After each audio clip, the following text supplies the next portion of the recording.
Une nouvelle qui fait trembler le pays tout entier. Le pass manga est supprimé pour les moins de 17 ans et réduit de moitié pour les jeunes de 18 ans.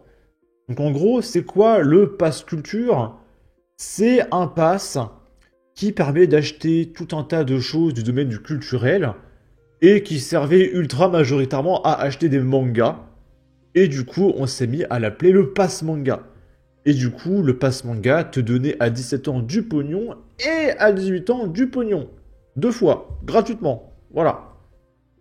À 17 ans, les bénéficiaires recevront maintenant 50 euros gratuitement, puis 150 euros comme ça, cash à 18 ans, avec un bonus de 50 euros selon des critères sociaux ou une situation de handicap. Donc ça reste toujours de l'ordre de 200 euros sans rien faire cash pour tout le monde, hein. Voilà, à 17-18 ans, aux frais du contribuable.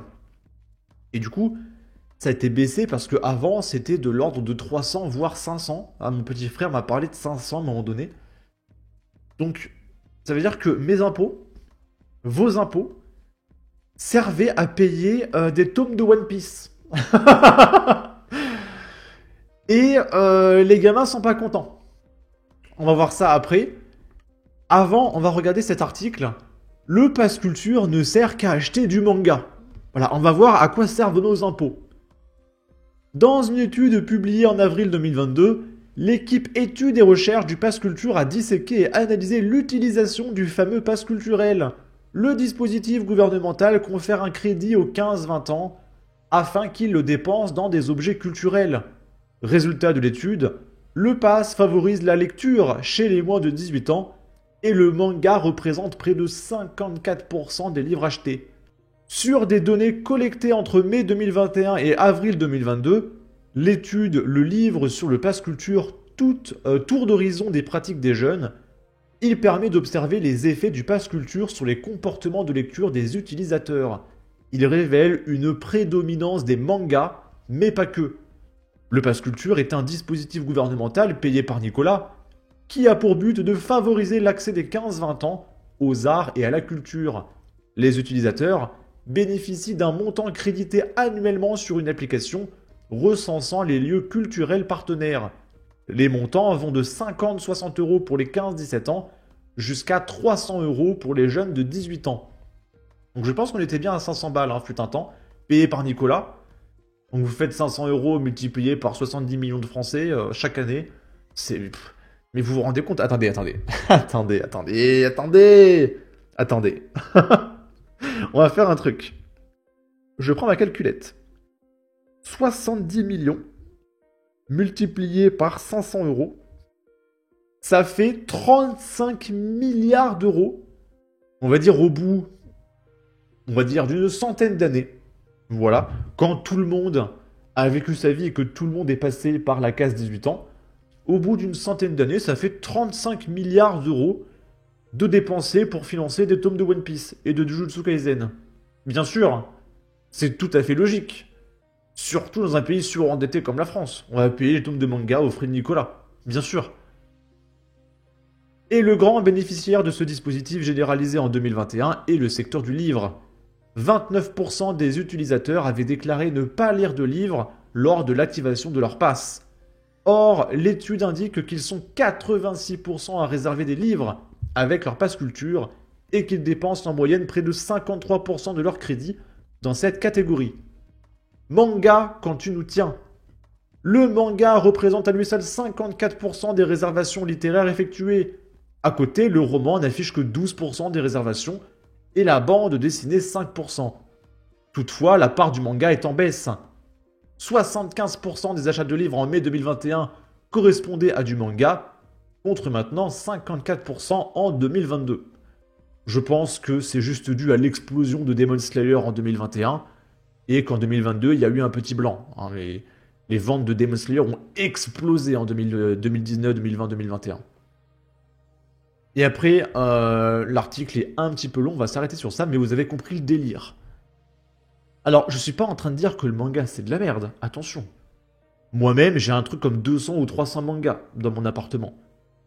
Par contre, je trouve ça scandaleux que mes impôts finance des tomes de One Piece. Ça n'a aucun sens. Je suis désolé.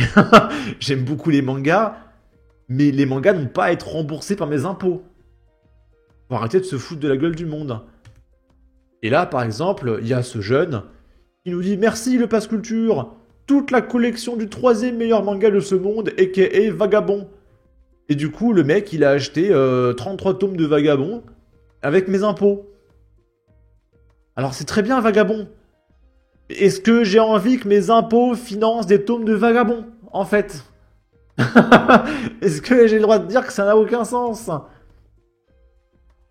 Là, c'est un mec qui nous partage les 15 mangas les plus vendus en France grâce au Pass Culture depuis son lancement. Et là, c'est le nombre de ventes.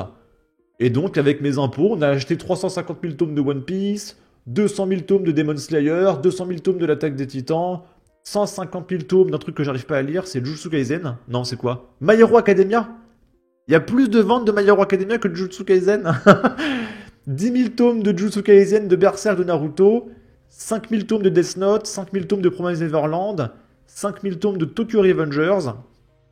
Là, il y a quoi? 20 000 tomes de Solo Leveling, 13 000 tomes de Mashle et de Spy Family.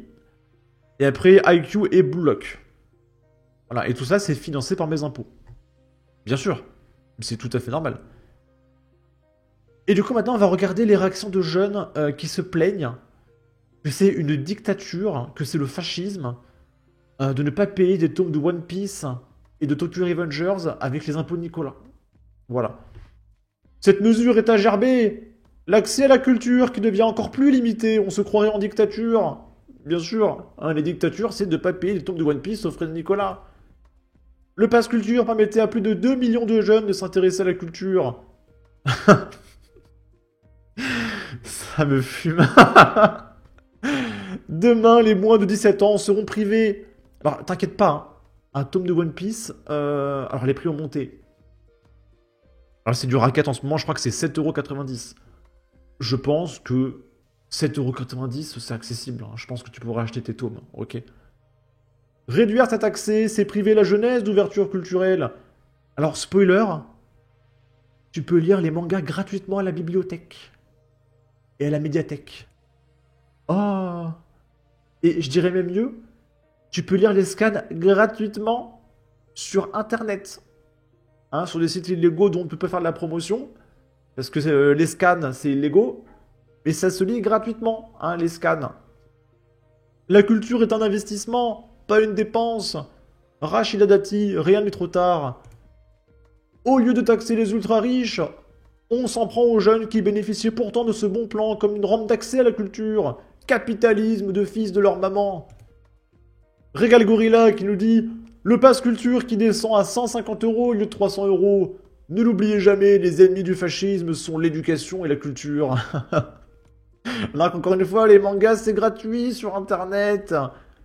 Le Pass Culture qui passe de 300 à 150 €, j'ai tellement la haine. La réduction de l'accès à la culture pour tous au profit de l'embourgeoisement des plus riches, ça me rend malade. À noter aussi que réduire l'accès, c'est classique du fascisme. C'est vrai que s'il y a eu une guerre mondiale en 1939, c'est parce qu'on avait interdit les tomes de One Piece. Ouais, évidemment. Et il y a un monsieur moustachu en 1939, il a dit non, il faut arrêter avec les tomes de One Piece. Et du coup, il y a des Japonais, ils ont dit oh non, on va s'en prendre aux Allemands. Et après, du coup, les Français, ils ont soutenu les Japonais, etc. Et puis c'est parti en guerre totale. Hein, c'est exactement ce qui s'est passé, d'accord? L'État vient de diviser la somme du Pass Culture par 2 à nos 18 ans, passant de 300 à 150 €. Qui ne viennent plus se plaindre que la jeunesse ne se cultive plus. Honte au gouvernement. Taxer les riches, c'est non. Mais s'en prendre au Pass Culture des jeunes, c'est oui. Et là, j'ai répondu, t'as cru que se faire payer ces tomes de One Piece aux frais du contribuable, c'était indu. Nicolas qui paye qui répond, ben oui. Abonnez-vous à Nicolas qui paye, le compte il est fantastique, hein. Force aux petits qui vont avoir que 150 € de Pass Culture. C'est-à-dire que déjà, de base, là, on lâche 150 balles gratos aux frais du contribuable pour se payer les tomes de One Piece, mais ils se plaignent quand même. C'est complètement dingue. Mais sois déjà contente que le Pass Culture existe, non? Ça n'existe littéralement nulle part ailleurs dans le monde, MDR. Depuis quand c'est un dû? Et là, il y a un mec qui répond, sauf que, espèce de méchant, ils ont fait un truc bien pour les jeunes en 7 ans de mandat et ils sont en train de l'enlever. Donc en fait, on t'a donné une glace au chocolat et on t'a retiré ta glace au chocolat. Et du coup, tu te plains. Voilà. Et du coup, il y a eu une pétition. 67 000 signatures. Le Pass Culture est un outil précieux qui favorise l'accès à la culture pour tous nos élèves. Il est donc essentiel que la part collective de ce pass ne soit ni gelée ni diminuée. Cette part collective revêt une importance cruciale, car elle permet la participation de tous les élèves, quelles que soient leurs ressources financières, à des activités culturelles variées. Et encore une fois, c'est gratuit de lire des mangas dans les bibliothèques. Hein, comment tu t'appelles, Dominique? C'est gratuit, les bibliothèques, Dominique. Hein, tu peux louer des livres, etc. C'est gratuit, en fait. T'as pas besoin d'argent pour lire des mangas.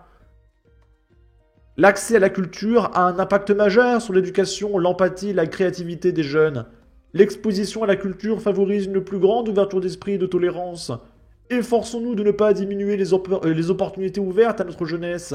Protégeons notre culture et l'avenir de nos enfants en maintenant la part collective du Pass Culture. S'il vous plaît, signez cette pétition. Ah là là. Et du coup, peut-être qu'on pourrait lire plus de mangas si les bibliothèques ne brûlaient pas. Voilà, à Dijon, dans le 21, la médiathèque Champollion incendiée pour la 2e fois en 2 semaines. Donc si vous voulez lire des mangas gratuitement, arrêtez de brûler les bibliothèques.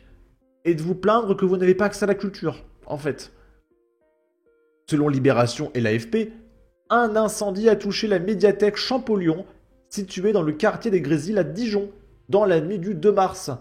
Cet acte, qualifié de criminel par la mairie, survient à peine quelques heures après la réouverture du site déjà endommagé par un premier incendie survenu dans la nuit du 16 au 17 février. D'accord, donc en 2 semaines, il y a eu 2 incendies. Le feu a ravagé 200 mètres carrés au premier étage du bâtiment avant d'être maîtrisé par les pompiers. Et vous inquiétez pas, ce sera financé par Nicolas, on va le reconstruire toutes les 2 semaines. Le préfet de Côte d'Or, Paul Mourier, a dénoncé un sinistre qui prive les habitants d'un équipement culturel essentiel, tout en réaffirmant sa volonté de lutter contre le trafic de stupéfiants dans ce quartier classé prioritaire. Le maire de Dijon, Nathalie Coender, du Parti Socialiste, pardon, a condamné un climat préoccupant, marqué par une recrudescence d'attaques contre les bâtiments publics de la métropole. Une enquête est en cours pour déterminer les causes précises de l'incendie. Voilà, sur ce, n'hésitez pas à donner votre avis, votre opinion, à partager, liker, commenter, ça aidera au référencement de la vidéo sur YouTube. Abonnez-vous, suivez-moi sur Twitter, prenez soin de vous, salut!